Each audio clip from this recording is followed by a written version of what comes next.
Untold true crime cases that will haunt you December 1st, 1948. Somerton Beach, Adelaide. The air was cool, the waves slow, and the sky had that washed-out blue that comes just before sunset. Two passers-by noticed a man slumped against the seawall.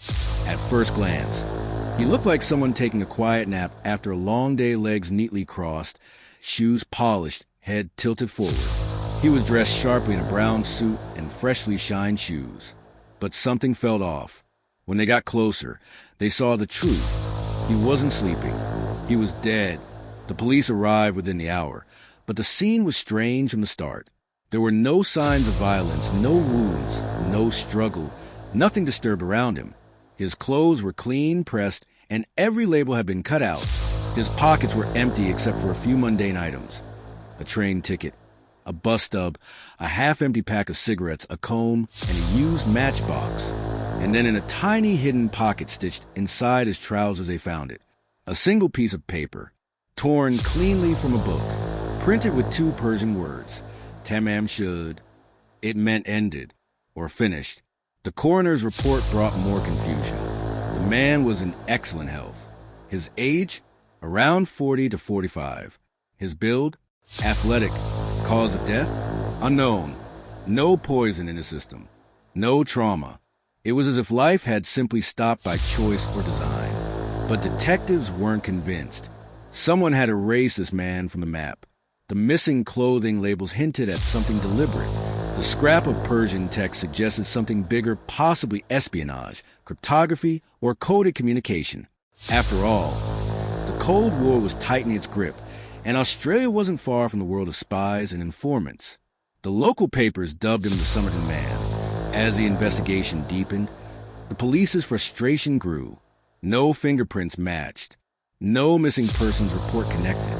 They even sent photographs to agencies across the world: Scotland Yard, the U.S. Army, Interpol, but the answer was always the same. No match found. Weeks later, a breakthrough, or so they thought. At Adelaide railway station, a brown suitcase was discovered checked into storage the day before the body was found. The contents? Clothes, a screwdriver, scissors, a table knife, and orange thread identical to the stitching on the man's trousers. Every label had been cut off here too, and inside one of the pockets, written faintly in pencil, was a single name, Tikeen. Finally, a lead. But when police searched every Tikeen they could find across Australia, not one was missing. The name, it seemed, was just another dead end. But the case took a darker turn when detectives realized where the Tamām Shud paper had come from. A local man came forward saying he'd found a rare book, the Rubáiyát of Omar Khayyám, tossed in the back seat of his car, parked near Somerton Beach. On the final page, a piece had been torn out the exact spot where the phrase Tamām Shud would have appeared. And on the inside of the back cover, written faintly in pencil, was a series of strange letters and symbols. A code. Rubáiyát/Mliawi/TB. It was as if someone had scribbled a cipher, only they could understand a dying message. Or perhaps a key to something much larger. Cryptographers from the military analyzed it for months, but none could crack it. It didn't fit any known code systems. It wasn't random, either. Each letter seemed intentional structured. And the biggest question was, who was it meant for? The next clue came from a nurse who lived just a few blocks away from where the man was found. When shown his photo, her reaction was instant shock, fear, and something else. She claimed she didn't know him, but her trembling hand said otherwise. Her name was Jessica Thompson, and when investigators searched her copy of the Rubáiyát, it was the exact edition the torn scrap had come from. On the first page was faint handwriting, a phone number. Jessica's phone number. When asked again, she said the book had once belonged to a man she'd known years ago, a man named Alfred Boxall. The police tracked Boxall down, expecting to find another body, but Boxall was alive. And when he showed them his own copy of the Rubáiyát, the final page was intact. If the Somerton Man wasn't Boxall, then who was he? Detectives were running out of leads. The inquest stretched for months, but every answer only birthed another mystery. A perfect suit with no origin, a message in Persian, a code no one could read, and a woman who refused to say everything she knew. By mid-1949, the case was officially declared unsolved. The Somerton man was embalmed and buried under a headstone that read only, "Here lies the unknown man who was found at Somerton Beach, December 1st, 1948. But the mystery refused to die, because decades later, long after the files were boxed and stored, a new clue would surface. A detail so small that investigators had missed it completely. A detail that would reopen the case and change how the world viewed this haunting puzzle forever. By the time the 1950s rolled around, the Somerton Man case had become more than a local mystery. It was an obsession. Theories swirled in pubs, classrooms, and intelligence offices alike. Who was the man who died without a name? And what secret was so important it had to die with him? But the answer, or at least the illusion of one, lay within a single book, a strange code, and a woman who knew more than she ever admitted. Detective Sergeant Lean had stared at the cipher for days. The letters seemed meaningless, yet too deliberate to dismiss. Rubáiyát/Mliawi/Tibidi. He pinned the torn scrap marked Tamām Shud beside the coded page. The connection undeniable. It was a message, but to whom? A military cryptographer brought in from Melbourne studied the pattern and shook his head. It's not random. It's structured. But it's not a military code, not a substitution cipher, not Morse, not shorthand. So what was it? Lean leaned back, cigarette smoke curling into the stale office air. Maybe it's not a code, he muttered. Maybe it's personal. The lead with the book's owner, the nurse, Jessica Thompson, had been both promising and disturbing. When officers first visited her, she looked calm. But when she saw the photograph of the dead man, something in her face changed like recognition, clawing its way out before she forced it down. Her hands trembled as she poured tea. "I've never seen him before," she said. "I don't know who he is." Her tone was steady, but her eyes refused to meet theirs. The officers noticed something else, a framed picture on the mantel. A boy, about 2 years old, with the same distinct almond-shaped eyes and high cheekbones as the dead man on Somerton Beach. When asked about the child's father, Jessica went silent. The connection between the Somerton man and Jessica Thompson refused to fade. The Rubáiyát of Omar Khayyám, the Persian poetry book from which the phrase Tamām Shud had been torn, was known for its themes of fate, love, and death. The very words Tamām Shud meant "it is finished." Had this man chosen his death?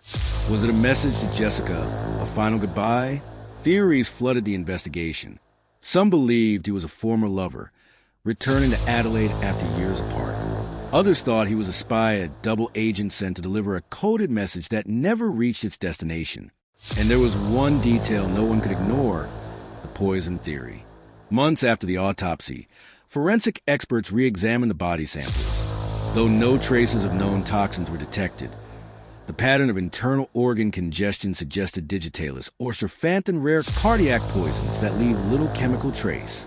A silent killer, the kind favored by intelligence operatives during the early Cold War. Detective Lean began looking at the case differently. Maybe this wasn't about romance or heartbreak. Maybe it was about secrets, government secrets.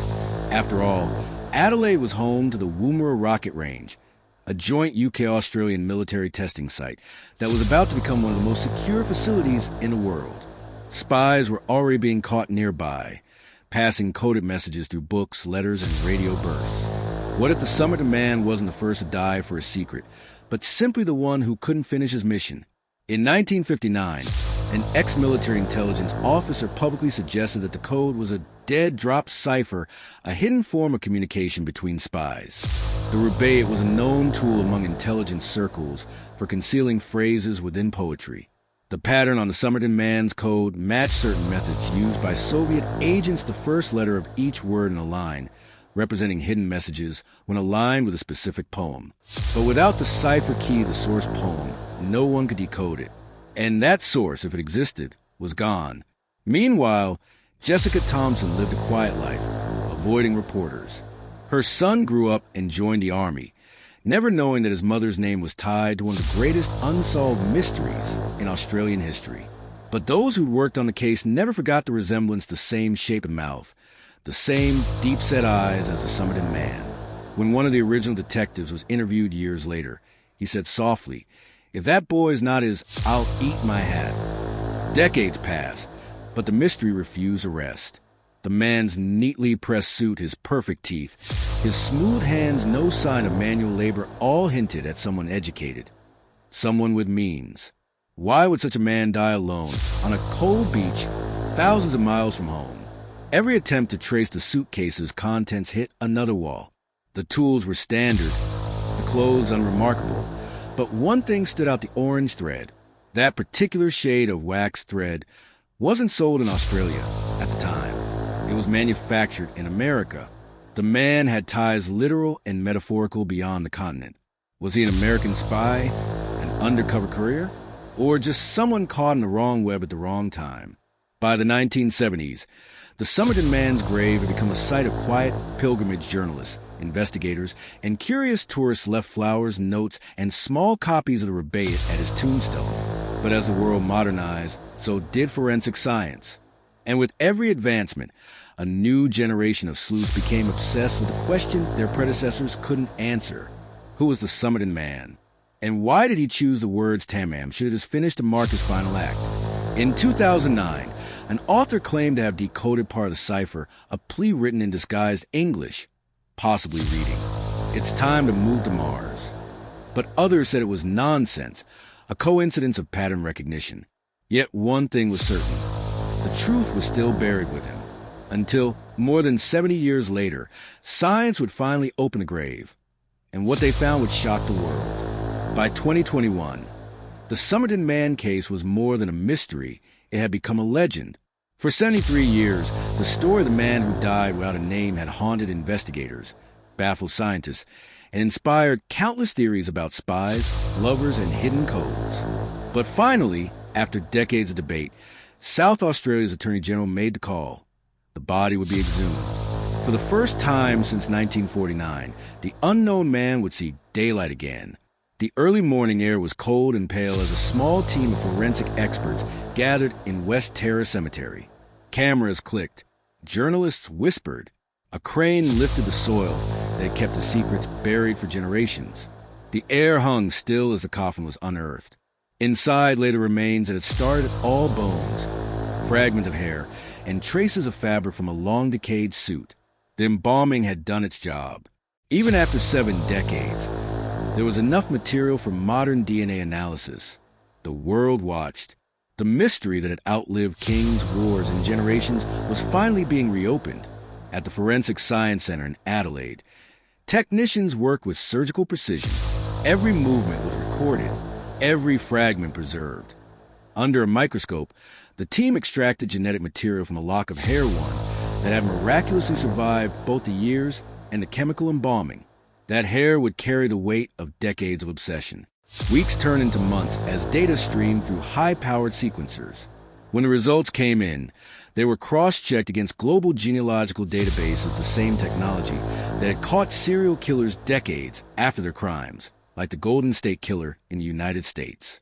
And then a match. Not to a criminal, not to a known spy, but to a family. The DNA traced back to a man named Carl Charles Webb, born in 1905 in Melbourne. He was an electrical engineer and instrument maker, a quiet, meticulous man with a fascination for machines and poetry. The discovery stunned the world. For 70 years, people had imagined the Somerton man as an agent, a fugitive, or a doomed lover. But in truth, he might have been something far more human. A man running from his own life. Webb had reportedly separated from his wife, Dorothy, around the time he vanished.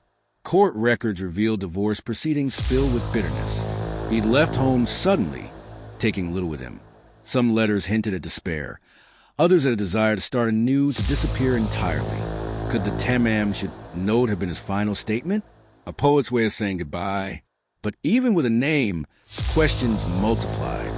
How did Carl Webb end up on a beach hundreds of miles away from his home, dressed in a suit with all his labels cut off? Why was there a code written inside a Persian poetry book that connected to him, but not directly? And what about Jessica Thompson? Investigators revisited the old theory that Jessica might have known him. Her name, after all, had been linked to the book found in a stranger's car. Modern DNA comparisons brought another shock. Jessica's son, Robin, appeared to share distant genetic markers with Carl Webb's family. The data wasn't absolute, but it suggested something powerful. The possibility that the Somerton man might have been Robin's father. The idea cast new light on the decades-old mystery. What if Webb had come to Adelaide searching for Jessica, the woman he once loved, who had moved on and built a new life? What if, upon realizing he could never have her back, he made his decision on that beach? The suitcase, the thread, the code could have been remnant of a man preparing for his final act, tidying loose ends, crafting his own legend? It was poetic, tragic, and disturbingly plausible. Yet, even with DNA and documentation, skeptics remained.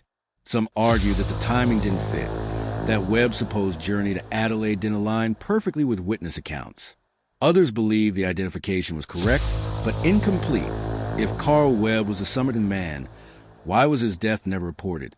Why had no one claimed his body, even after his photo was circulated globally? Perhaps the answer was simpler: no one realized he was gone. Or maybe, in the quiet shame of separation, his family chose silence over truth. Still, something about the case refused to close. That scrap of paper, Tamām Shud, wasn't just a goodbye. It was deliberate, hidden in a secret pocket. And then there was a cipher, still unsolved. Even with Webb's identification, cryptologists could not link the letters to anything concrete in his life. No one could explain why those precise patterns existed, or how they connected to him. It was as though the code had outlived its creator's purpose, a message meant for someone who never received it. In the end, the Somerton man Carl Webb became a symbol of something larger. A man lost between two lives, one he built and one he could return to. A story that blurred the line between espionage and heartbreak, fact and fable. When his DNA identification was officially confirmed in 2022, reporters gathered once more at his grave. This time, flowers appeared not from investigators or thrill seekers, but from people who simply felt they knew him. People who'd spent years wondering about the man who sat neatly dressed on that beach. His life ending as the ocean whispered nearby. The stone marker still reads, "Here lies the unknown man who was found at Somerton Beach." Officials have discussed updating it with his real name, Carl Webb, but many say it should remain untouched, because in a way, the mystery is the man. Even now, decades later, no one truly knows what happened in those final hours. Did he choose that moment? Did someone help him? Or was it something else entirely, something the evidence never captured? What began as a nameless corpse became one of the most haunting puzzles in true crime history. A cipher that defied decoding. A love that never spoke its truth. And a message that still lingers, written on that small piece of paper, stitched into his pocket as if meant for eternity.